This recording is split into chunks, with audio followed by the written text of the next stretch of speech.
So in this Keynote tutorial video, I am going to be showing you guys how to edit the text font on a Keynote presentation. So once Keynote's opened up, go to the top and press on text.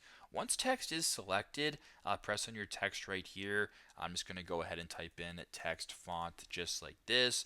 And just so it's a little bit easier for you guys to see, how about I make the font here 118, just like that. So by default, if you press on the text, the font is Helvetica New.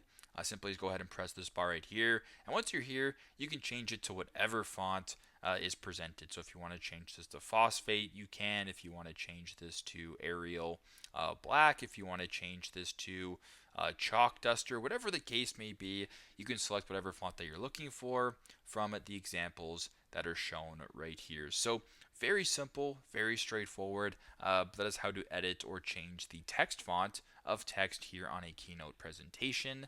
Thanks again for watching, and I hope this video helps.